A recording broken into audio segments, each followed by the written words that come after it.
Bonjour à toutes et à tous. Merci d'être venus si nombreux ce matin. Je me présente Christian Chavagneux, je suis éditorialiste à Alternative économique. Vous avez nos 2 derniers numéros sur la table, n'hésitez pas à vous servir. Alors je me présente moi parce que vous ne me connaissez pas, mais je pense que j'ai pas besoin de présenter notre invité de ce matin. Vous savez tous qui est Sophie Binet. On est là pour les 130 ans de la CGT, 1895. Alors vous vous rappelez peut-être qu'au moment de la Révolution, la loi Le Chapelier avait interdit les regroupements, les syndicats. Et il se trouve que les syndicats patronaux, il y en a quand même eu après Charles X, après Louis-Philippe, etc. Par contre, les syndicats de salariés, il a fallu attendre un petit peu. Alors, il y a eu la fameuse loi Valdez-Creusot de 1884 qui autorise les syndicats professionnels. Mais surtout, on est dans cette deuxième moitié du 19e, dans un environnement français où on comprend que le capitalisme industriel, il est bien présent, que la France est dans cette révolution industrielle, mais qu'elle fait un petit peu mal aux salariés. Et donc, il y a plein de choses. Il y a tous les utopistes du moment, tous les Fourier, tous les Cabet, tous les Philippe Buchez. Il y a l'économie sociale et solidaire qui se développe, les coopératives de consommation, les coopératives de production. Et d'ailleurs, il y a un excellent livre qui vient de sortir en 2 volumes, qui s'appelle Le Matrimoine, sur les femmes qui ont fait partie de ces coopératives de production et coopératives de consommation, qui sont pas souvent mises en avant. Et là, vous avez 2 volumes complets avec des beaux portraits. Je vous invite à aller regarder ce livre. Il y a le mouvement socialiste, bien sûr. Et puis, il y a les bourses du travail qui se développent. Fernand Pelloutier, les bourses du travail, c'est pour essayer de donner un petit peu du boulot à ceux qui en ont pas. Et en même temps, c'est pour expliquer comment fonctionne le capitalisme, comment les ouvriers salariés sont maltraités. Et puis de l'autre côté, il y a bien sûr des syndicats qui, après la loi Valdez-Creusot, commencent à se mettre en œuvre. Donc il y a une fédération nationale des syndicats d'un côté, une fédération des bourses du travail de l'autre. Elles vont se réunir et donner en 1895 le premier grand syndicat français, la Confédération générale du travail. Il y a, au moment du centenaire, Michel Dreyfus, un historien, a publié une belle histoire de la CGT. Je me suis appuyé sur son travail, puisqu'il essaye de mettre en avant les 4-5 piliers, à ses yeux, de la CGT. Et donc, puisqu'on est au rendez-vous de l'histoire de Blois et qu'on est sur cette période de 130 ans, j'ai voulu interroger Sophie Binet sur le bilan qu'avait fait Michel Dreyfus des 100 premières années du premier siècle de la CGT. Et donc, je vais commencer avec une première question. On voit que chez Dreyfus, la CGT des débuts, c'est la condamnation du capitalisme, parce qu'on ne peut pas faire confiance aux dirigeants. Et en même temps, dans les années 30, une évolution un peu du discours disant le capitalisme peut être organisé, la CGT doit y contribuer. Donc voilà, on a entre le tout début, fin 19e et les années 30, un discours qui consiste à dire non, on ne peut pas discuter en gros avec les patrons, ça ne sert à rien. Et de l'autre côté, un discours si on peut changer le capitalisme de l'intérieur. Où en est la CGT aujourd'hui? Bonjour à toutes et tous. Je suis très contente de... Merci beaucoup. Je suis très contente de fêter cet anniversaire avec vous et notamment avec plein de jeunes dans la salle, parce que cet anniversaire, c'est aussi notre anniversaire à toutes et tous. Puisque dans l'histoire que vous avez retracée sur la naissance du syndicalisme, en fait, ce qui est déjà la première chose qui est frappante, c'est que la France donc a été confrontée à la révolution industrielle au 19e siècle, et cette révolution industrielle du 19e siècle, elle s'est faite dans un contexte où les syndicats étaient interdits, et donc elle s'est traduite par une paupérisation massive de ce qui est devenu la classe ouvrière. En Allemagne et en Grande-Bretagne, les syndicats n'étaient pas interdits. Et donc, en Allemagne et en Grande-Bretagne, il y a eu des luttes syndicales, des luttes sociales qui ont arraché un État social beaucoup plus vite qu'en France. En France, l'État social n'a été construit qu'à partir de après la Première Guerre mondiale, grâce justement à la CGT et aux luttes syndicales qui ont permis d'arracher ces premiers droits sociaux. La première lutte, c'était pour la journée de 8 heures. C'était la journée du 1er mai. C'est l'histoire de cette journée du 1er mai, c'est une magnifique histoire. En fait, c'est une date sur laquelle on s'est mis d'accord au niveau international, tous les syndicats qui étaient regroupés dans une internationale, et on s'est dit tous les 1er mai, on va faire grève pour gagner la journée de 8 heures. C'était une revendication très claire, très simple, et aussi unifiante au niveau international. Et cette journée de 8 heures, on l'a gagnée en 1919, après la Première Guerre mondiale. Donc, ce que je voulais dire d'abord, c'est que on peut connecter directement les droits sociaux avec l'action syndicale et avec les luttes. Il n'y a aucun droit qui est tombé du ciel. Aujourd'hui, c'est vrai, ça paraît tout à fait normal d'avoir des droits quand on travaille, d'avoir une sécurité sociale, etc. Tout ça n'est pas arrivé tout seul, ça a été arraché par des luttes et ça a tout de suite fait l'objet de contradictions très fortes avec le capital dont on va parler. Donc effectivement, la CGT, quand elle s'est créée, on était sur un capitalisme naissant industriel qui était en train de se mettre en place, qui était extrêmement violent, avec des conditions de travail extrêmement violentes. C'est aussi important aussi pour s'imaginer la situation en 1895, de se dire, moi c'est ce que je trouve génial, que c'était un moment où les travailleurs, les travailleuses n'avaient aucun droit, donc les enfants travaillaient, il n'y avait pas de limitation de la durée du temps de travail, il n'y avait pas de salaire minimum obligatoire, il n'y avait pas de protection sociale quand on était malade, quand on était au chômage, quand on était à la retraite, le patron avait les pleins pouvoirs. Mais dans ce contexte-là, les travailleurs et les travailleuses ont quand même réussi à s'organiser, à lutter et à gagner des droits. Donc ça, quand je traverse un peu des moments de doute, parce parfois on est tous et toutes un peu fatigués, ça m'arrive même à moi. Voilà, donc tout le monde est humain. Ben, je me dis que en 1895, quand les travailleurs et les travailleuses ont créé la CGT, ils étaient dans une situation qui était sans commune mesure avec celle d'aujourd'hui, et ils avaient quand même la force de faire grève, s'organiser et lutter. Et c'est ça qui leur a permis de gagner. Donc, se souvenir de cette histoire-là, je trouve que ça donne de la force, ça donne confiance, ça donne la pêche. Et donc, ce capitalisme exploiteur contre lequel la CGT s'organise, en fait, ce qui rassemble la CGT à l'origine et ce qui rassemble toujours la CGT aujourd'hui, c'est le fait d'avoir un syndicalisme de classe. Un syndicalisme de classe, c'est quoi? C'est un syndicalisme qui rassemble la classe du travail contre la classe du capital. C'est-à-dire, à l'époque, la classe du travail, c'était les ouvriers, puisque c'était les salariés, le salariat n'existait à peine et c'était tous et toutes des ouvriers. La classe du travail, c'est celles et ceux qui vivent de leur travail, et la classe du capital, c'est ceux qui vivent de notre travail, qui possèdent les moyens de production et qui s'enrichissent avec les moyens de production. Et donc, on se crée sur cette opposition fondamentale en disant, nous avons des intérêts contradictoires avec le capital, avec les détenteurs du capital et avec les patrons. Et donc, aujourd'hui encore, c'est ce qui structure la CGT, de dire, nous avons des intérêts contradictoires. Je pense qu'on le voit bien dans l'actualité, quand aujourd'hui tout le monde reconnaît qu'il y a un problème de répartition des richesses et que les patrimoines ne sont pas assez taxés, puisque, vous le savez, depuis les 10 dernières années, les patrimoines ont été multipliés au moins par 5. Qui est-ce qui monte au créneau pour dénoncer ça? Les grands patrons qui défendent leurs intérêts. Donc, ce qui nous a structuré, ce qui nous structure toujours aujourd'hui, c'est ce syndicalisme de classe. Après, le capitalisme, il a beaucoup muté depuis 1895. Notre histoire, elle n'est pas du tout linéaire et elle s'écrit aussi avec les mutations du capitalisme. À l'époque, on était sur un capitalisme industriel. Depuis, on a construit peut-être une forme de capitalisme d'État avec la construction de l'État social. Et puis, à partir de 1980, avec la révolution néolibérale de Reagan et Thatcher, c'est un capitalisme financier qui est arrivé avec la globalisation, la financiarisation de l'économie. Et aujourd'hui, on en reparlera peut-être après, on est dans une nouvelle mutation du capitalisme, je pense, avec un capitalisme libertarien qui veut casser toutes les régulations et tous les droits. Et donc, évidemment, qu'on a changé nos stratégies en fonction de ces mutations du capitalisme. Et la dernière chose que je voulais dire, c'est que, en fait, ce qui est frappant dans l'histoire de la CGT et dans l'histoire du syndicalisme, c'est que les choses n'ont jamais été linéaires et les choses n'ont jamais été binaires. C'est ça qui est génial dans le syndicalisme, c'est que le syndicalisme, c'est la gestion des contradictions au quotidien.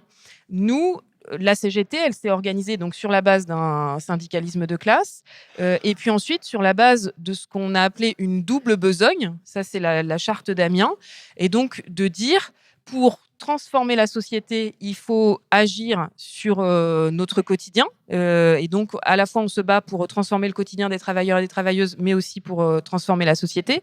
Et donc on fait les deux. Et puis, la dernière chose, c'est que la CGT, elle a toujours occupé tout le terrain de jeu.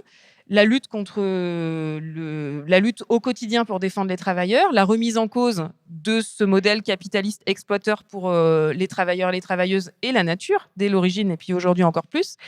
Et puis aussi l'intervention sur les choix de gestion et la gestion alternative, puisque la CGT et le syndicalisme, on s'est aussi créé avant que l'État social n'existe, avant qu'il y ait une sécurité sociale, etc. On a commencé à créer, nous, notre propre solidarité ouvrière en créant des mutuelles, des coopératives comme outils d'émancipation. Et donc, on a aussi été directement dans la gestion. Et on a fait tout à la fois, donc avec évidemment des contradictions, une grande diversité. Et puis, le syndicalisme, ça part du bas, c'est-à-dire... souvent, on nous résume avec des clivages idéologiques, mais en fait, c'est beaucoup plus compliqué que ça parce que chacun intervient d'abord à partir de sa profession. Moi, par exemple, je suis CPE en lycée professionnel et donc mon premier ancrage, c'est d'abord les questions liées à l'éducation nationale, à la fonction publique, aussi parce que je suis sur une position de responsabilité. J'encadre des personnes et donc je m'intéresse aussi aux questions de management, etc. Et à partir de ces positions-là, on débat pour rassembler les différents salariés qu'on rassemble, qui ont chaque fois des ancrages différents, mais ça part du bas. C'est ça qui est très important. Je ne sais pas si j'ai répondu à la question. Compte tenu des transformations du capitalisme, qui était certes très industriel et maintenant qui est plus ubérisé, avec des indépendants, avec des gens dans les services, est-ce que c'est toujours facile de faire vivre le syndicalisme de classe aujourd'hui ?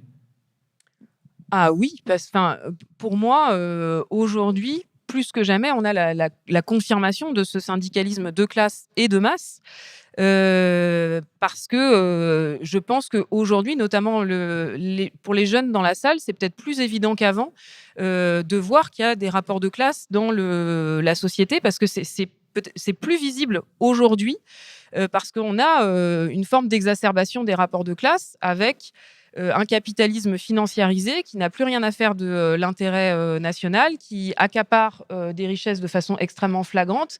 Et donc ça revient sur le devant de la scène, puisque aujourd'hui, le capital, le patronat, veut de moins en moins faire des compromis avec les travailleurs et les travailleuses. Par exemple, on l'a vu dans l'actualité récente, ce fameux conclave sur les retraites. Le patronat a refusé toute forme de compromis.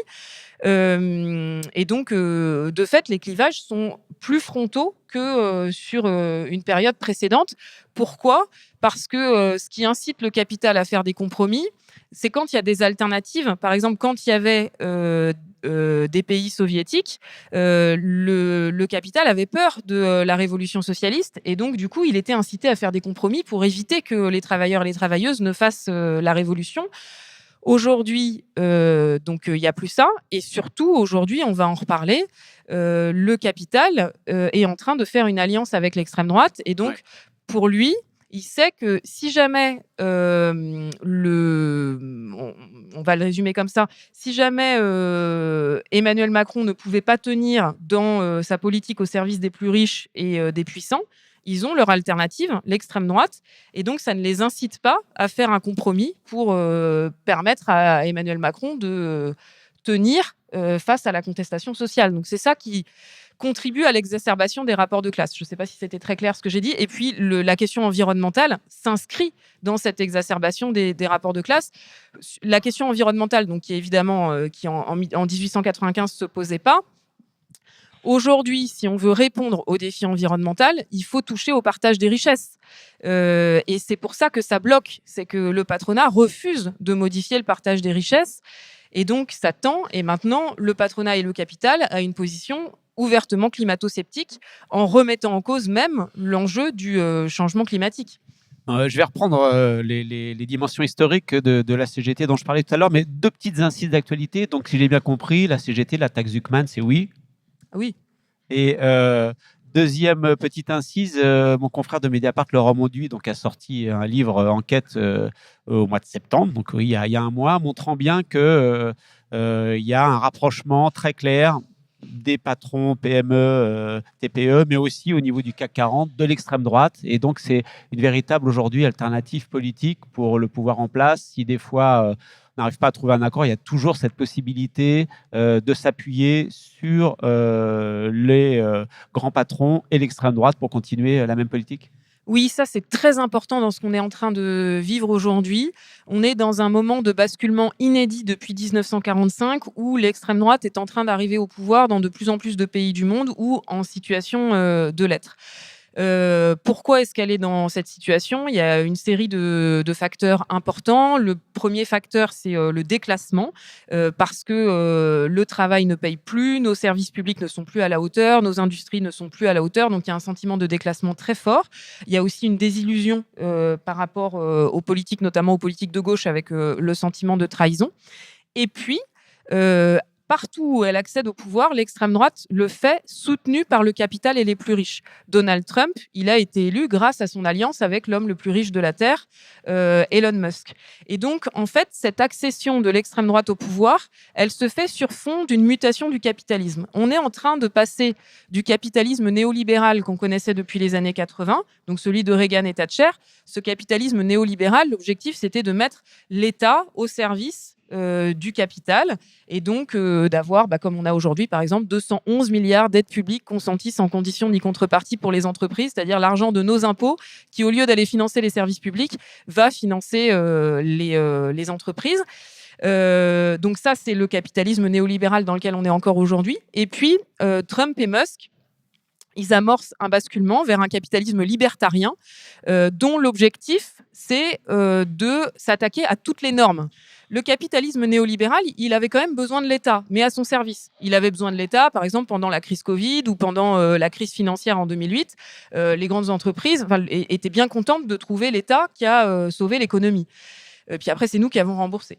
Le capitalisme libertarien, c'est une attaque frontale contre toutes les normes sociales, les normes fiscales, les normes environnementales, mais aussi les normes monétaires, parce qu'on sait que Trump est très lié avec les crypto-monnaies, et puis les normes en matière de commerce international, et plus profondément, les normes judiciaires, on y reviendra peut-être, puisqu'il s'attaque frontalement au fondement de la justice, à l'indépendance de la justice, etc.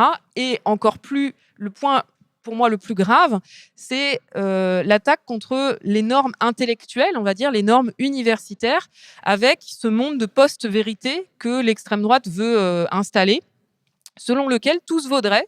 En fait, tout n'est qu'opinion. Finalement, il n'y a pas des faits et des opinions, il n'y a que des opinions, tout se débat, tout est valable. Et donc, à partir de là, oui, peut-être que les chambres à gaz n'étaient qu'un détail de l'histoire. On peut discuter de tout.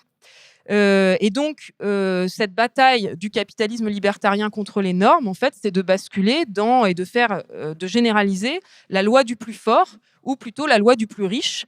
Et donc, c'est le plus riche qui reprend la main et qui définit toutes les normes. Par exemple, en matière de vérité, moi, je suis terrifiée par ce qui se passe en matière d'intelligence artificielle.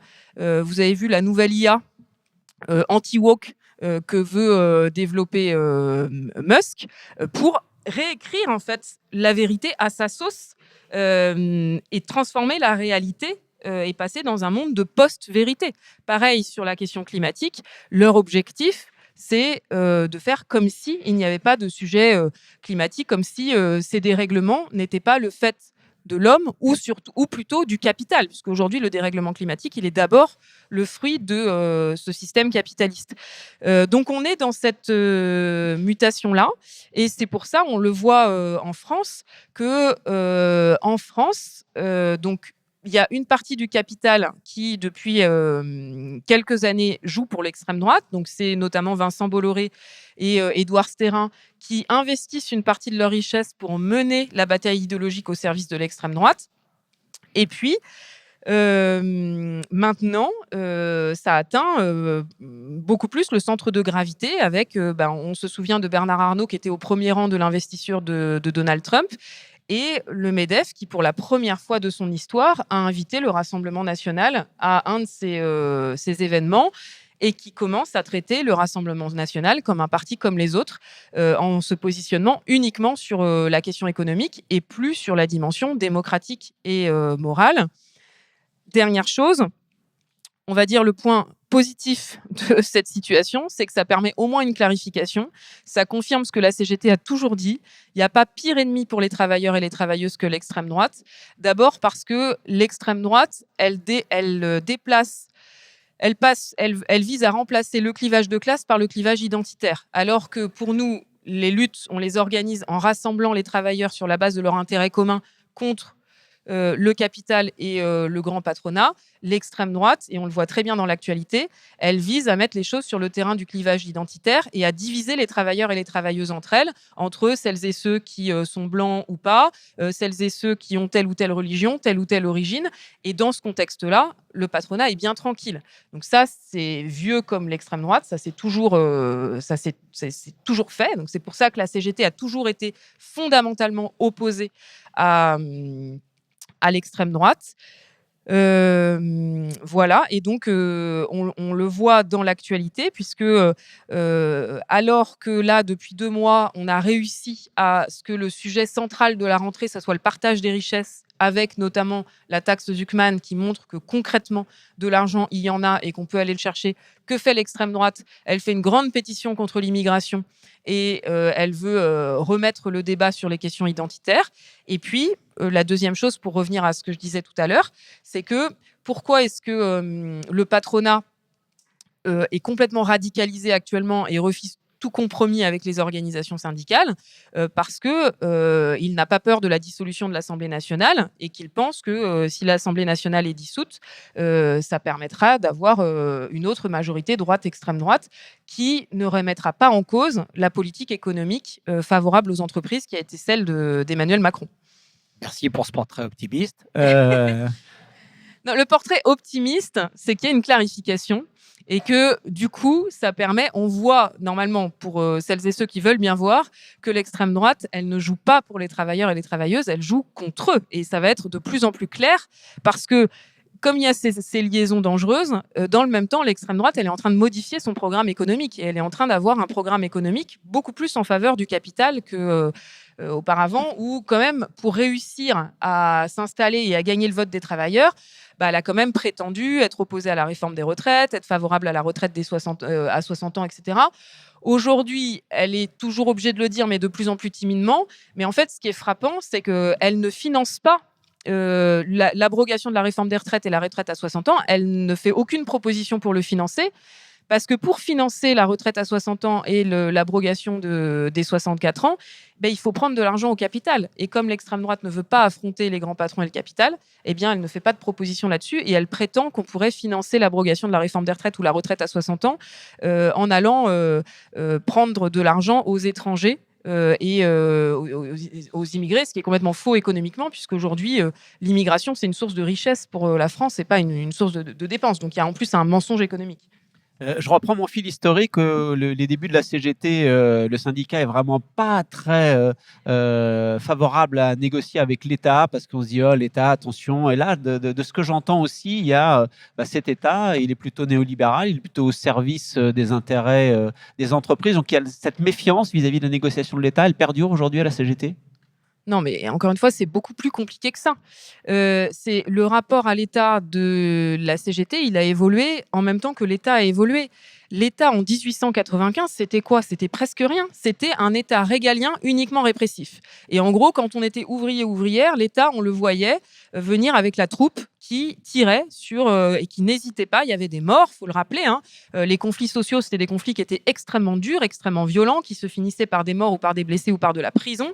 Quand on était syndicaliste avant la Première Guerre mondiale et même encore avant la Deuxième Guerre mondiale et même encore après, on faisait de la prison. Il y a beaucoup de militants et militantes syndicaux qui faisaient de la prison à cause de leur mobilisation syndicale, pas pour autre chose. Donc il y avait une criminalisation très forte de l'action syndicale et donc évidemment que la CGT, elle combattait cet État qui était au service de la classe dominante. Et en fait, l'État se transforme grâce aux luttes sociales et grâce à la naissance de la CGT, du syndicalisme, à toutes les luttes syndicales, on gagne la création d'un État social à partir de 1919, la journée des 8 heures, puis les assurances ouvrières, puis 1945, c'est les 80 ans de la création de la sécurité sociale, c'est la plus grande victoire de la CGT et des travailleurs et des travailleuses de toute l'histoire du XXe siècle. Et donc, on a aussi une composante d'État social qui se met... La Sécu, c'est une victoire de la CGT. Notamment, bien sûr. D'accord, notamment. Mais pas que, mais on y a joué un grand rôle, puisque la sécurité sociale, c'est le résultat du programme du Conseil national de la résistance. Dans le Conseil national de la résistance, il y avait des gaullistes, des chrétiens, des socialistes, des communistes en force politique. Donc, il y avait beaucoup de forces politiques. Et même des gens de droite. Et même des gaullistes. Les gaullistes, déjà, sont de droite. Aujourd'hui, l'échiquier se déplace, donc on a l'impression que les gaullistes sont de gauche. Mais non, le général de Gaulle a toujours été de droite, je le rappelle. Mais il y avait des syndicalistes en grand nombre. En fait, il y avait à peu près la moitié des membres du Conseil national de la résistance qui étaient à la CGT, en fait. Et puis, il y avait aussi la CFTC. Mais par contre, le seul acteur qui n'était pas dans le Conseil national de la résistance, c'était le patronat. Pourquoi ? Parce que le patronat avait, dans sa grande majorité, collaboré pendant la Seconde Guerre mondiale en considérant que l'argent n'avait pas d'odeur et donc avait continué à faire des affaires avec les patrons. Et donc, pourquoi est-ce qu'il y a une unanimité de tout l'échiquier politique pour la sécurité sociale et pour ce grand programme du Conseil national de la résistance qui va au-delà de la sécurité sociale ?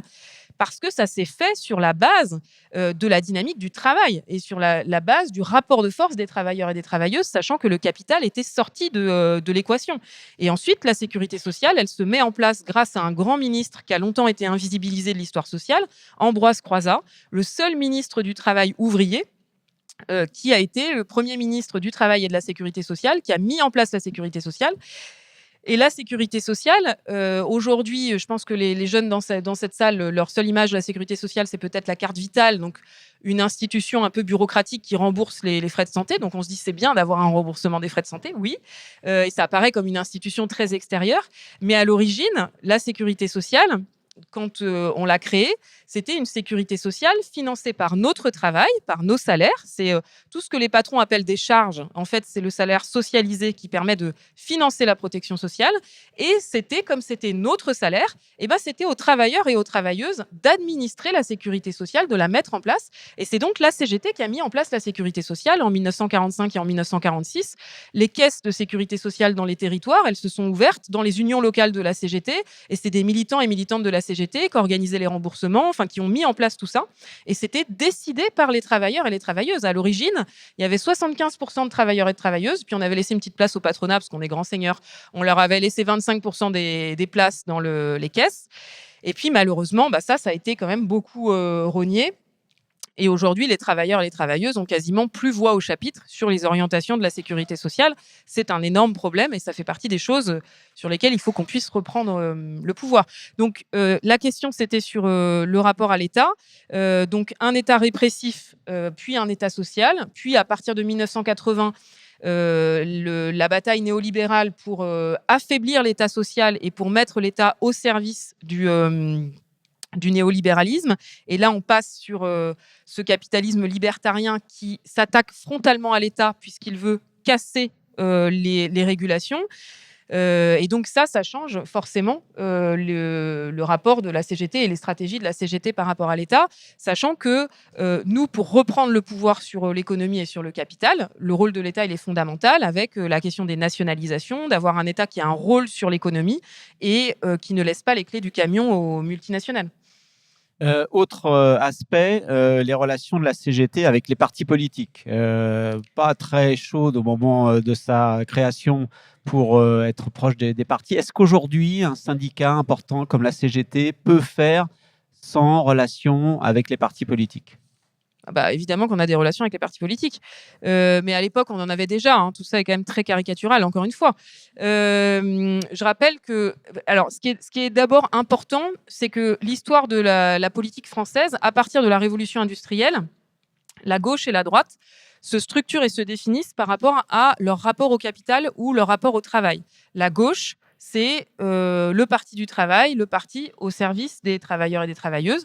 La droite, elle défend plus les intérêts du capital. Si on résume, les choses. Et donc, en 1895, quand on se crée, c'est le moment où les différents courants socialistes commencent à s'unifier, etc., avec Jaurès. Et à ce moment-là, la CGT, elle prend ses distances pour garantir son indépendance. Parce que sinon, on aurait pu être absorbé. Et alors qu'auparavant, il y avait plein de petites chapelles socialistes, donc tout ça, c'était très petit, donc ça risquait pas de remettre en cause l'autonomie ouvrière. Le fait qu'ils se rassemblent, qu'ils commencent à gagner des municipalités, à avoir des députés, etc., et ben, du coup, il y avait besoin d'affirmer l'indépendance de l'organisation syndicale pour gagner notre autonomie. Voilà. Et après, l'histoire de la CGT dans ses rapports aux politiques, ça n'a jamais été linéaire, ça n'a jamais été non plus un long fleuve tranquille, et ça n'a jamais été caricatural. Dans les périodes où il y a eu des périodes où on a eu des relations plus ou moins étroites aux politiques, la CGT, elle a toujours été malgré tout indépendante. Tous les secrétaires généraux, quels qu'ils soient, ils ont toujours protégé l'indépendance de l'organisation. Et donc, aujourd'hui, la CGT, elle considère qu'elle a besoin de dialoguer avec les partis politiques, à part l'extrême droite avec qui nous considérons qu'on ne débat pas, parce que pour nous, on ne débat pas avec l'extrême droite, on la combat. Mais on échange avec tous les partis politiques. Après, évidemment, on a des relations plutôt plus privilégiées avec les partis politiques de gauche qu'avec les partis politiques de droite. Et ce qui est sûr, c'est que l'orientation de la CGT, elle est définie dans la CGT et pas ailleurs, à partir des intérêts et des besoins des travailleurs et des travailleuses, et pas autre chose. L'enjeu, pour moi, ce qui définit l'indépendance syndicale, c'est deux choses. C'est de se dire, d'abord, il ne faut jamais qu'une lutte sociale, une lutte des travailleurs et des travailleuses, elle soit instrumentalisée pour autre chose que l'objectif de sa lutte. Les travailleurs et les travailleuses, quand ils se mettent en grève, c'est pour obtenir satisfaction sur leurs revendications, à savoir, en général, augmentation des salaires, amélioration des conditions de travail, meilleure retraite, etc. C'est pas pour envoyer tel ou tel au gouvernement ou tel ou tel ailleurs. Donc, nous, comme organisation syndicale, notre objectif, c'est que la lutte, elle soit jamais instrumentalisée pour autre chose, et que l'objectif, ça soit d'obtenir des avancées concrètes pour les travailleurs et les travailleuses, et pas autre chose. Et puis la deuxième ligne rouge, on va dire, c'est que dans l'autre sens, jamais on ne mette sous le boisseau une lutte pour ne pas déranger une force politique qui serait au pouvoir. C'est pour ça que c'est très important que les organisations syndicales soient indépendantes.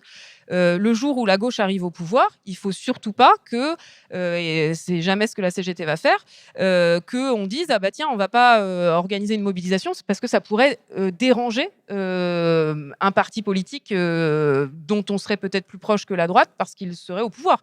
Au contraire, l'histoire elle montre que pour que la gauche elle réponde aux besoins, aux aspirations des travailleurs et des travailleuses, il y a besoin d'avoir un rapport de force, et que le rapport des forces des urnes ne suffit pas. C'est quoi l'histoire de 2012 ? Si on relit ce qui s'est passé en 2012, le patronat comprend assez vite que Nicolas Sarkozy ne va pas pouvoir être élu en 2012 parce que très décrédibilisé, parce qu'il est passé en force sur la réforme des retraites. Donc, il comprend ça. Et donc, très vite, il s'organise pour se réorganiser autour de François Hollande. Et c'est le patronat qui demande à ce que Emmanuel Macron rentre dans le cabinet direct à l'Élysée pour pouvoir passer de François Hollande qui dit mon ennemi c'est la finance, mon adversaire c'est la finance, il a été élu pour ça, à avoir un François Hollande qui au final porte et introduise la politique de l'offre avec comment ça s'appelle, le CICE. Et les 20 milliards à l'époque, c'était 20 milliards de ce que nous avons qualifié de cadeaux pour les plus grandes entreprises, qui a été mis en place à ce moment-là, et ce basculement en 2013-2014 du quinquennat. Et donc, la leçon de cette histoire, c'est quoi ? C'est que d'abord, il ne faut jamais se figer sur... nous, on n'est jamais centré sur telle ou telle personne, tel ou tel parti qu'on amène au pouvoir. On est centré sur les revendications. Parce que le patronat, lui, se réorganise, sinon en face. Et puis ensuite, que quand la gauche est au pouvoir, pour qu'elle fasse véritablement une politique au service des travailleurs et des travailleuses, il faut un rapport de force face au patronat. Parce que les rapports de force, ils sont réels dans la société, et que pour mener une politique progressiste au service des travailleurs et des travailleuses, il faut affronter non seulement le capital au plan national, mais le capital au plan mondial, avec des rapports de force qui sont extrêmement violents. Et donc, il y a besoin de mobilisation, peut-être encore plus quand la gauche est au pouvoir que quand la droite y est, parce que c'est seulement ça qui peut permettre d'avoir une vraie politique progressiste. Un mot sur la méthode. 1895, 1900, la CGT, c'est plutôt la grève générale. Voilà, la grève générale va renverser l'ordre capitaliste et il faut vraiment qu'on pousse pour inciter tous les salariés, tous les ouvriers, les ouvrières à faire ça. Dans les années 30, on voit qu'il y a les premières assurances sociales et en fait, la CGT a joué beaucoup en sous-main, allant parler avec les députés, allant parler avec les sénateurs, avec les partis politiques. Donc là, on n'est plus du tout dans la période 1895, c'est plutôt on va jouer notre rôle d'influence, essayer de gagner des victoires.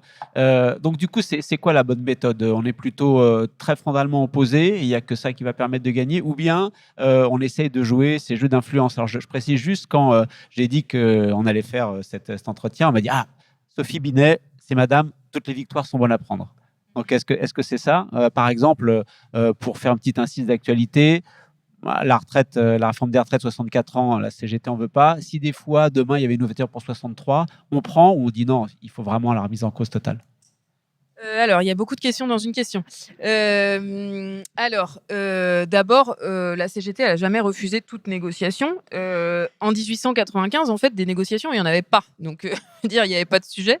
En 1895, les négociations, soi-disant, c'était entre le salarié tout seul face au patron. Et donc là, ce que la CGT a dit, c'est ça ne peut pas être une négociation puisqu'il y a une inégalité fondamentale entre celui qui possède le capital et celui qui n'a que son travail pour vivre, parce que celui qui possède le capital, il a le droit de vie ou de mort sur ses salariés. Et donc, la CGT, elle s'est battue pour gagner un droit à la négociation collective et dire que pour rééquilibrer les choses dans ce rapport de force inégal entre le salarié et le patron, il faut que les salariés puissent s'organiser collectivement et donc puissent négocier en faisant grève, en ayant un syndicat, en ayant un principe de faveur, etc. Et donc, c'est la CGT qui gagne les premières conventions collectives en 1936 grâce à les grandes grèves de 1936. On gagne les accords de Matignon arrachés et signés par la CGT avec les conventions collectives et tout le droit à la négociation collective qui a été arraché. C'est une conquête, en fait, le droit à la négociation collective, puisque le patronat, à l'époque, il voulait, mais c'est pas... En fait, ce qui est bien sur l'histoire sociale, c'est que tout ne disparaît jamais vraiment. Ça se transforme, mais ça continue à exister aujourd'hui. Pour illustrer cette relation de gré à gré que le patronat portait à l'époque, il suffit de regarder aujourd'hui la situation des auto-entrepreneurs. Avant le droit à la négociation collective, les travailleurs et les travailleuses, ils étaient toutes et tous auto-entrepreneurs et donc seuls, soi-disant indépendants, mais en fait pas du tout, parce que face à et sans aucun droit social par ailleurs. Donc, on arrache le droit à la négociation collective et avec une conception qui est toujours celle de la CGT aujourd'hui, qui a été un fil rouge aussi dans notre approche syndicale. La négociation, oui, mais appuyée sur le rapport de force. Parce que aujourd'hui, en fait, on a essayé de nous voler cette négociation collective en transformant les mots et en faisant comme s'il n'y avait pas de contradiction d'intérêt entre le capital et le travail. De plus en plus, on entend parler, par exemple, de partenaires sociaux. Les partenaires sociaux, ça veut dire les syndicats et le patronat. Il n'y a pas de partenaires sociaux. On a une contradiction d'intérêt qui est fondamentale. Pour nous, c'est les acteurs sociaux. Pareil, on a remplacé la négociation collective par le dialogue social. Je ne sais pas pour vous, mais moi, je dialogue avec mes amis. Je ne dialogue pas avec des adversaires. Là, c'est autre chose. Et donc, nous, on ne parle pas de dialogue social, mais de démocratie sociale ou de négociation collective. Et donc, la conception de la négociation, ça s'appuie sur un rapport de force. Si on va négocier comme ça à froid avec le patronat, on ne gagne pas grand-chose, voire même pire, il peut y avoir des régressions. Et donc, la CGT, sa conception de la négociation collective, c'est de l'appuyer sur du rapport de force et donc d'aller négocier pour obtenir une issue satisfaisante aux grèves qu'on organise, ou quand il y a une négociation qui est ouverte, d'organiser des mobilisations pendant cette négociation pour améliorer notre rapport de force. Voilà. Et donc sur la question sur les retraites, oui, sur toute avancée est bonne à prendre. Bien sûr que oui. Ça, c'est l'identité du syndicalisme. C'est ça, c'est que quand la CGT, elle dit qu'elle est fondée sur la double besogne, c'est-à-dire le combat quotidien pour l'amélioration des conditions de vie des travailleurs et des travailleuses et le changement de société, et le fait que les deux vont ensemble, ça veut dire qu'on n'a jamais été dans une logique de grand soir. Jamais. Et personne à la CGT, à la CGT, il y a une grande diversité, il y a des débats, etc. Personne n'est sur une logique de grand soir. On pense que la transformation du système, on la gagnera grâce à l'action syndicale, à la bataille qu'on organise au quotidien sur les lieux de travail et avec nos mobilisations et nos actions. Et d'ailleurs, quand on regarde l'histoire de toutes les conquêtes sociales, il y a très peu de conquêtes qui sont arrivées du jour au lendemain. Par exemple, la 5e semaine de congés payés qu'on gagne en 1981, la CGT, on est allé la chercher en fait dans des luttes et du coup dans des négociations, mais sur la base de luttes. Et donc on commence à la gagner à la Régie Renault dans les années 50. Et puis après, derrière, à partir de là, on va la chercher dans un maximum de branches, un maximum d'entreprises. Et ensuite, on obtient que ça soit généralisé pour tout le monde. Pareil, la sécurité sociale, la mise en place de la sécurité sociale en 1945. C'est proprement révolutionnaire, et c'est pas la CGT qui le dit, c'est Pierre Laroque, le haut fonctionnaire qui était chargé de la mise en place de la sécurité sociale. Donc là, on peut quasiment parler de grand soir de la sécurité sociale, mais encore une fois, on ne part pas de rien, parce qu'on est parti des assurances sociales qu'on avait commencé à mettre en œuvre dans les années 30, et puis des mutuelles ouvrières qu'on avait créées à partir du 19e siècle. Donc c'est ça qui est génial dans le syndicalisme, c'est que comment dire, parce que les combats politiques où on pense obtenir les choses sur un grand soir, ça veut dire qu'il y a des longues traversées du désert, quoi. Nous, il n'y a jamais de traversée du désert. En fait, dans le syndicalisme, on est sur la guerre de mouvement et pas sur la guerre de position. Il n'y a jamais de guerre de position avec le capital. Le capital ne s'arrête jamais, nous non plus. Donc, en permanence, les lignes bougent. Ambroise Croizat, donc le ministre du Travail et de la Sécurité sociale qui a mis en place la sécurité sociale, il disait « Ne parlez jamais d'acquis sociaux, mais de conquis sociaux, parce que le patronat ne relâche jamais. » Le patronat n'a jamais voulu de la sécurité sociale, il a toujours tout fait pour la casser. Mais après, comme c'était une grande conquête ouvrière, il n'a pas pu le faire en frontal, donc il a cherché à la détricoter petit à petit. Il mène lui aussi une guerre de position. Donc nous, évidemment, qu'on mène une guerre de position.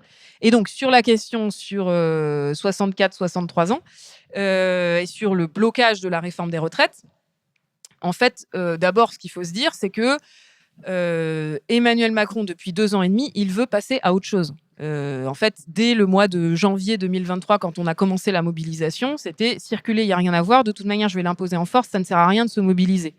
On a construit une mobilisation sociale historique qui a duré 6 mois. Jamais il aurait cru que ça durerait aussi longtemps. Jamais personne n'aurait cru, à part nous, qu'il y aurait autant de travailleurs et de travailleuses dans les rues.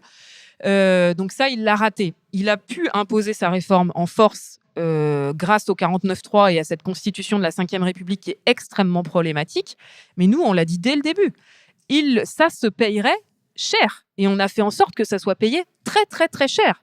Et aujourd'hui, si on est dans la plus grave crise démocratique que notre pays ait connue depuis la Ve République, c'est grâce à nous. Et à cause du passage en force d'Emmanuel Macron qu'on lui a fait payer très cher. Parce que c'est à cause de ce passage en force qu'il a été sanctionné aux élections législatives et qu'il a perdu toute majorité aux élections législatives. Et c'est depuis ce passage en force, il y a 5 premiers ministres qui sont tombés. Elisabeth Borne, parce qu'elle avait porté cette réforme, donc à un moment, c'était plus possible, il fallait la changer. Gabriel Attal, après la dissolution, il perd la majorité, donc nouveau Premier ministre. Michel Barnier, censuré à cause de la violence de son budget. François Bayrou, censuré à cause de la violence de son budget et aussi parce qu'il avait enterré la promesse de revenir sur les 62 ans. Et Monsieur Lecornu, censuré à cause de la violence de son budget et aussi parce qu'il refusait de répondre sur la question des retraites. Donc là, les choses, elles sont très simples et je pense que tout le monde l'a compris. Il n'y aura pas de stabilité politique tant qu'il n'y aura pas de réponse sur les 64 ans et ce n'est pas les aménagements à la marge du conclave qui permettront de répondre. C'est les 64 ans qui posent problème. Donc,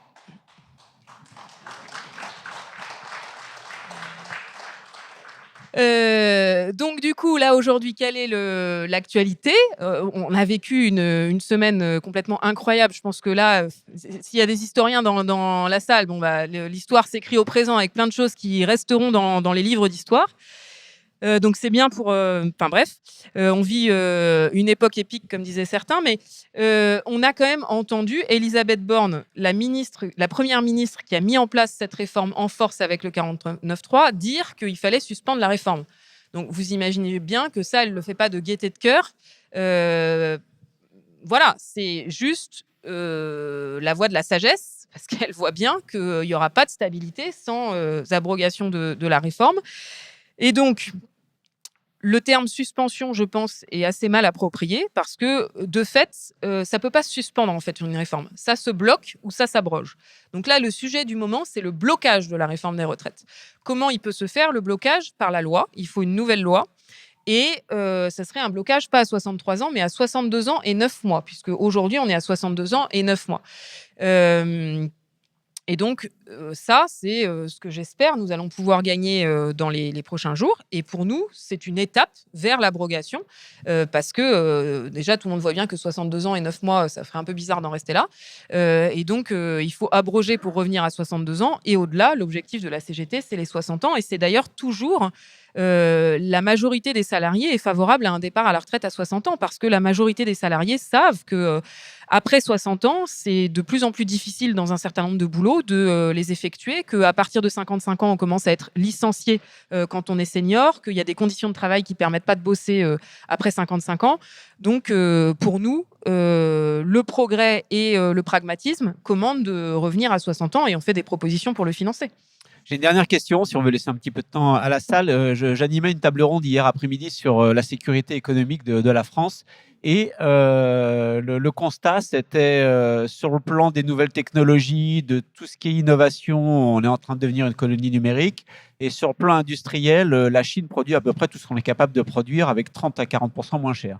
Entre ces deux forces extrêmement importantes, la France, l'Europe dans la France, la France dans l'Europe plutôt, n'a pas l'air de beaucoup se mobiliser. Et la question finale qui était posée cette table ronde, c'était est-ce que dans 20 ans, la France sera encore un pays riche? Et c'est quoi la position sur ce diagnostic optimiste? Non, mais alors d'abord, je disais que l'extrême droite, elle prospère sur le déclassement. C'est aussi le déclassement à l'échelle internationale. Donc, c'est aussi là-dessus que prospère l'extrême droite. Ensuite, la deuxième chose que je veux remarquer, c'est que la situation actuelle, elle confirme ce que la CGT a toujours dit, notamment dans les années 80-2000, où on nous a expliqué la France, c'est le pays qui s'est le plus désindustrialisé. Et cette désindustrialisation, elle a été accompagnée par les classes dominantes, par toutes les élites, le capital, qui nous ont expliqué à l'époque, pour les un peu plus vieux dans cette salle, moi je sais que quand j'étais lycéenne et étudiante, la pensée dominante, c'était que l'industrie c'était fini en France, que c'était sale, que d'ailleurs c'était pas hyper valorisant et que les Chinois feraient ça bien mieux que nous et que nous on pouvait se centrer sur la R&D, la tech, etc. C'était l'avenir. Et donc la pensée dominante, c'était la spécialisation internationale du travail, aux pays en développement, la production, les métiers ouvriers, et puis aux pays développés, la partie plus qualifiée du travail.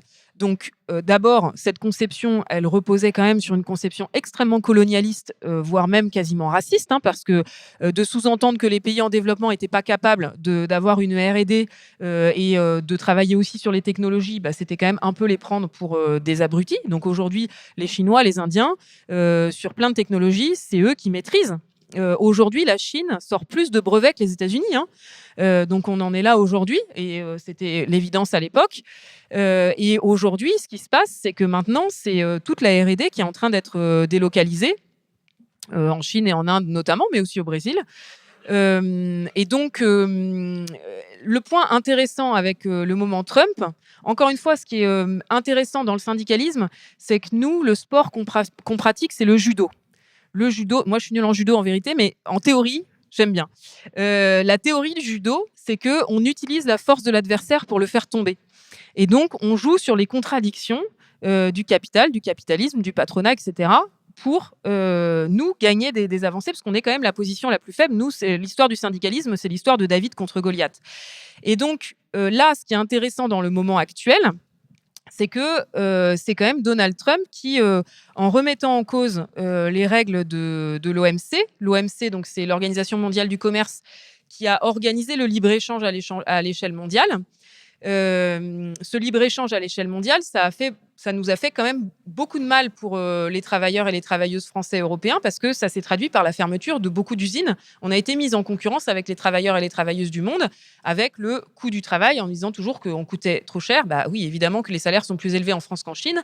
Et donc, du coup, on a délocalisé la production en Chine, notamment. Et donc, Trump, il s'assoit sur toutes les règles de l'OMC et il remplace le libre-échange par la guerre commerciale. Donc la guerre commerciale, c'est ce que je vous disais tout à l'heure sur le capitalisme libertarien, la loi du plus fort, ou plutôt la loi du plus riche. Comme les États-Unis, c'est encore le pays le plus riche du monde, ils créent des droits de douane à la gueule du client. Par exemple, très élevé avec le Groenland, comme ils veulent récupérer le Groenland, plus faible. Enfin, voilà, il y a tout. Par contre, faut pas le prendre pour un abruti. Je trouve que on se trompe trop souvent en le sous-estimant. Il y a toujours un rationnel sur les droits de douane qu'il choisit. Et donc, nous, dans ce contexte-là, l'enjeu pour le syndicalisme, et je pense que c'est ce que devraient porter la France et l'Europe, mais elles ne le font pas du tout aujourd'hui, c'est de remplacer ce libre-échange par un juste échange, de dire on ne veut ni guerre commerciale, ni libre-échange, et donc mise en concurrence des travailleurs et des travailleuses du monde pour le plus grand bonheur des multinationales.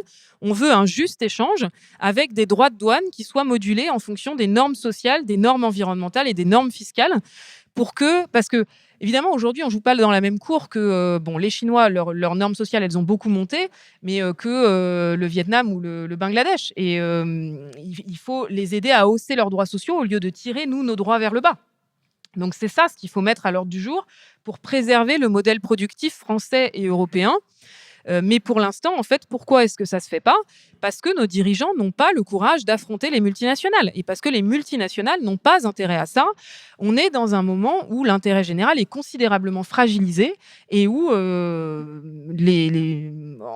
la Macronie, comme au plan européen, travaille au service du capital et n'affronte pas les multinationales et les plus riches. C'est la raison pour laquelle ça ne bouge pas sur cette question-là. Dernière chose sur les questions internationales. De fait, avec cette arrivée de l'extrême droite au pouvoir partout dans le monde, les valeurs démocratiques, elles sont fragilisées comme jamais. Et donc, c'est très important, préserver notre modèle productif et notre industrie, c'est indispensable si on veut pouvoir défendre les valeurs démocratiques. Sinon, on ne se fera pas respecter. Une France et une Europe sans industrie, on pourra se taper sur la poitrine en disant c'est scandaleux de ne pas respecter le droit international, de multiplier les guerres comme le font Trump, Poutine et Netanyahou aujourd'hui. Mais si on n'est pas aussi des puissances économiques, ou vis-à-vis de la Chine, puisque évidemment la Chine n'est pas du tout une démocratie, on ne se fera pas respecter. Donc pour l'avenir de nos modèles démocratiques, il faut qu'on protège notre modèle productif, sinon effectivement on est voué à la relégation. Merci. On peut déjà remercier Sophie Binet.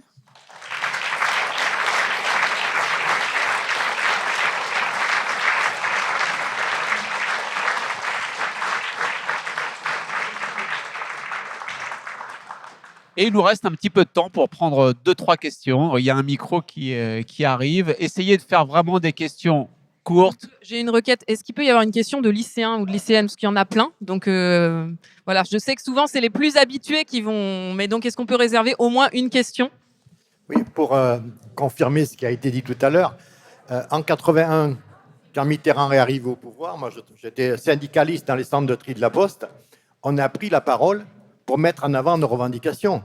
Et ce sont les salariés qui nous ont interdit de prendre la parole parce qu'il fallait laisser du temps au temps. Et on voit ce que ça a donné par la suite. Je pense que tu as raison, quel que soit le gouvernement en place, on doit jouer pleinement notre rôle. Alors, une note d'humour, la retraite à 60 ans. Les retraités, on est riches. On est à ponctionner au maximum. Eh bien, simplement qu'ils mettent la retraite à 60 ans, on aura de plus en plus de retraités, donc de gens riches.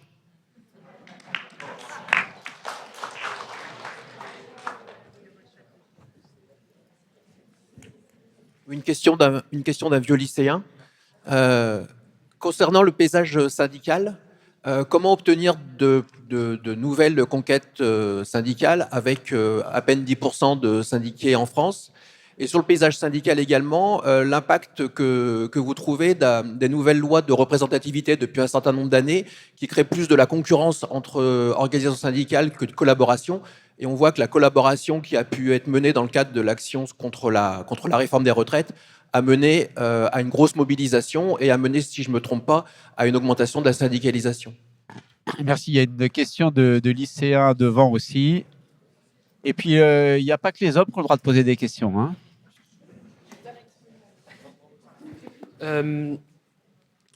Question sur l'actualité. Vous nous avez dit tout à l'heure que la CGT ne parlait pas avec les partis d'extrême droite. Quand on voit les dernières prises de parole de Bruno Retailleau, président du Parti républicain, qui penche et qui espère une alliance avec l'extrême droite, est-ce que vous comptez toujours parler avec ce parti ou pas ?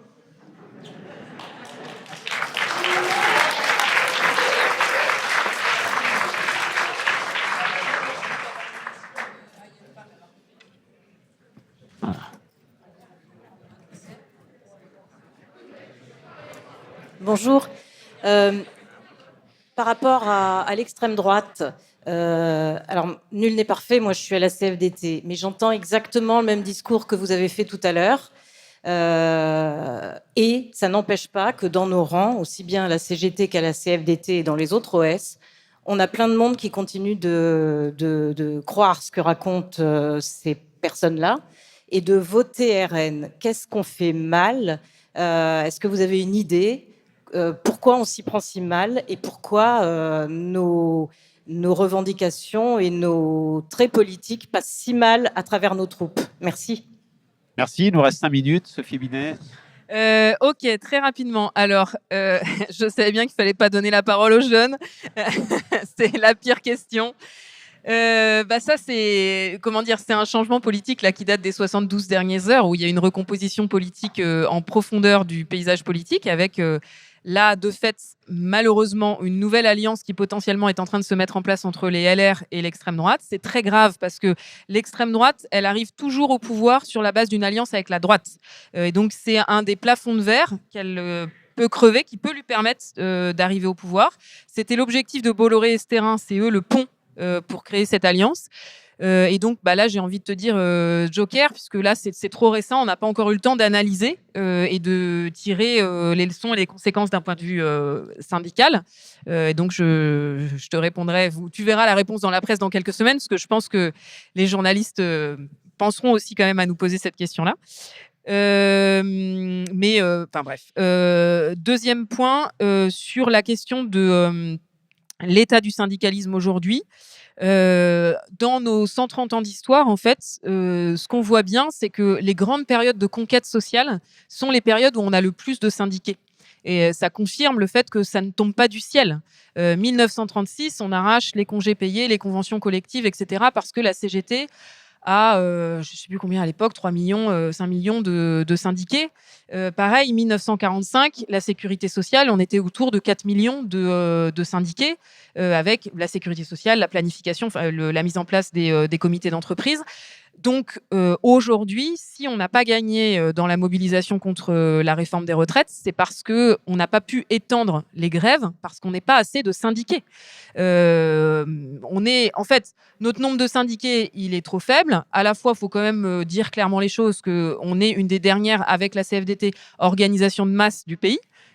Puisque les partis politiques, là, leur socle électoral n'a jamais été aussi... leur socle d'adhérents n'a jamais été aussi faible. Le Parti socialiste, il y avait, je crois, 40 000 adhérents, dont seulement 20 000 votants au dernier congrès. Vert, PC, c'est pareil. Et LFI, je ne sais pas trop comment ça se passe. Je ne suis pas sûre qu'il y ait des congrès. Donc... bref, c'était une parenthèse.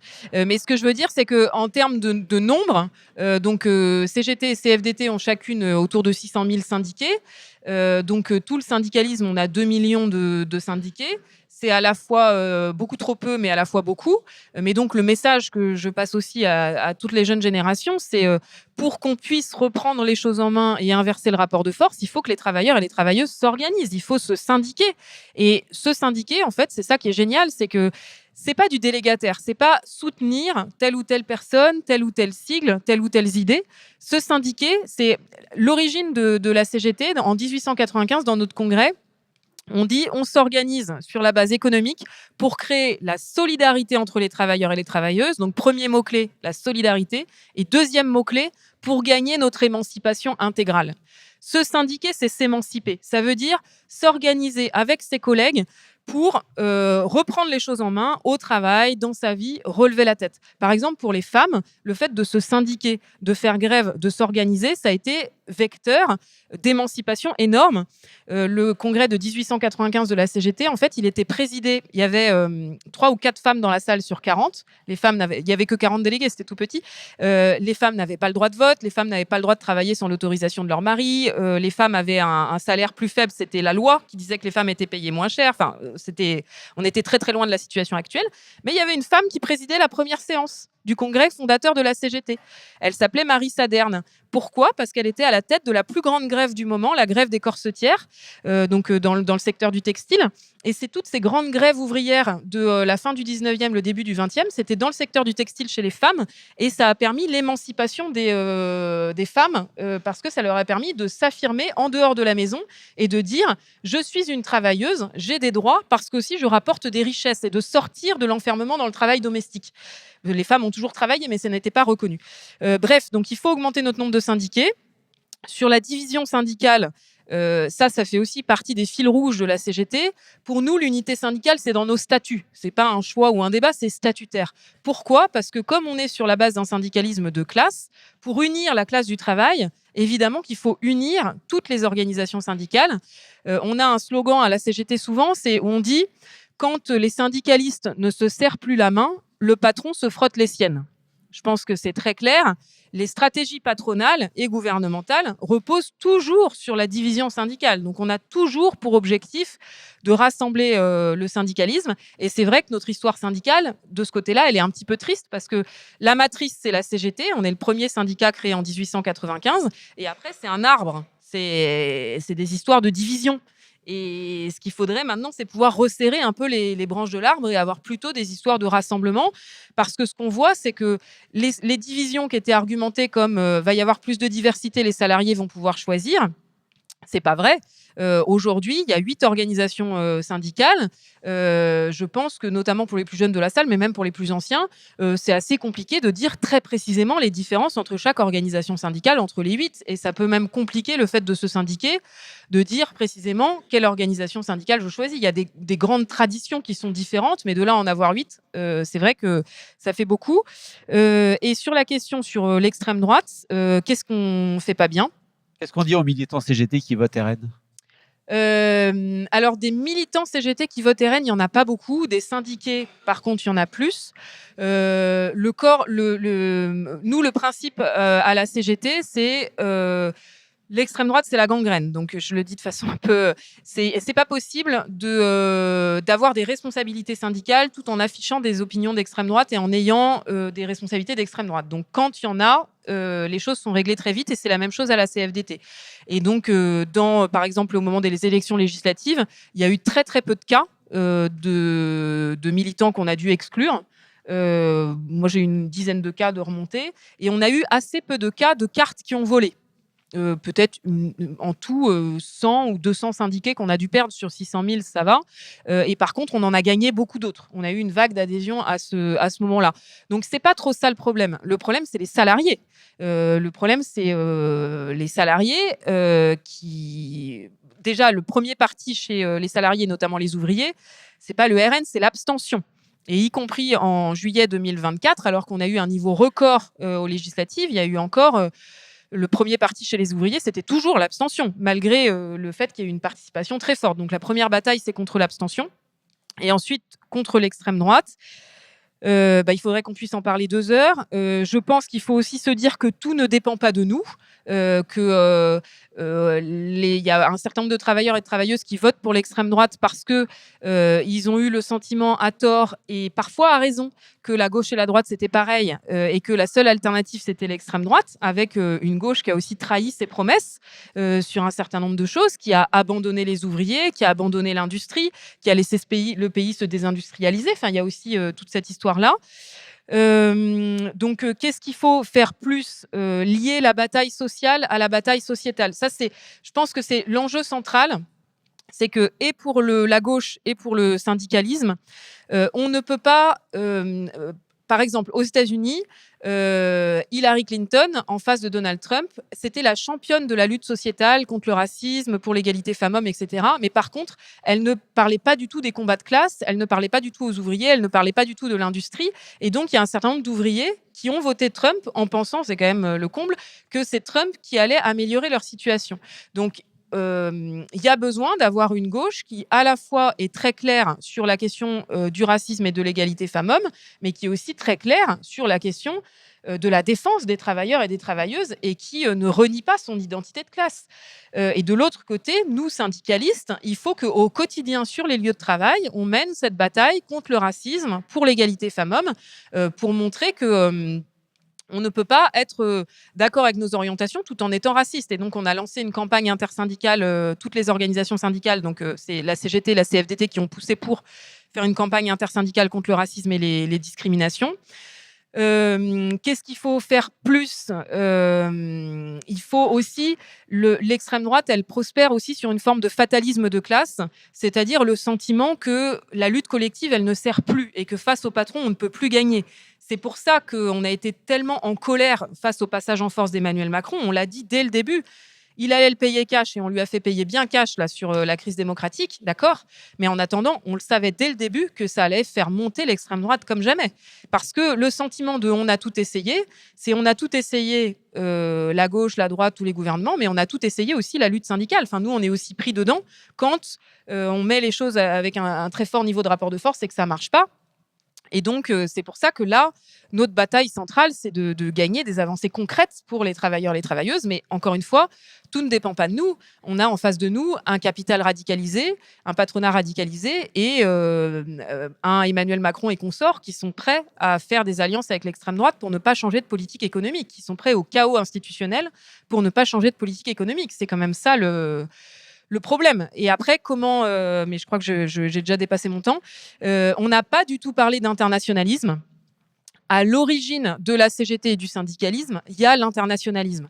Et ça, pareil, c'était loin d'être évident, parce qu'à l'époque, en 1895, on était sur les mises en opposition nationales avec la guerre de 14-18 qui commençait à se préparer, les guerres impérialistes. Et donc, nous, comme organisation syndicale, on aurait pu dire, nous, c'est pas notre problème. Nous, notre problème, c'est les salaires, les conditions de travail, etc. La paix, ça nous concerne pas. Et on aurait même pu dire, d'ailleurs, finalement, la guerre, c'est bien, ça crée de l'emploi, parce que les usines d'armement, ça fait travailler du monde.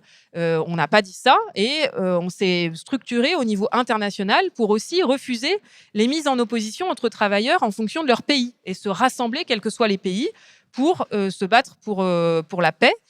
Et donc ça, on a en face de nous une internationale d'extrême droite qui est en train de se mettre en place. Nous, on a une internationale ouvrière. On est organisé, ça c'est très peu su que les syndicats sont rassemblés. On a une confédération syndicale internationale qui rassemble la quasi-totalité des syndicats du monde. Moi, c'est génial, j'adore ces réunions-là. On se retrouve toutes et tous avec des situations hyper différentes, des cultures syndicales hyper différentes, mais en fait, on se rassemble sur des choses très fortes et on est capable de se coordonner au niveau mondial et au niveau européen. Et ça, on a besoin de le renforcer encore plus face à cette internationale d'extrême droite. Par exemple, là, on travaille beaucoup avec nos camarades américains pour les aider face à Trump, avec nos camarades argentins, nos camarades brésiliens qui se battent contre Bolsonaro, etc. Et ça, c'est des choses géniales dans le syndicalisme. Et puis, cette action internationale, c'est aussi contre les multinationales qui utilisent l'échelon international pour échapper à notre pouvoir. Et donc, on a besoin de s'organiser à l'échelle internationale pour ne pas les laisser seuls à ce niveau-là. Et on finit sur une note positive. Les batailles continuent chez nous et partout dans le monde. Merci.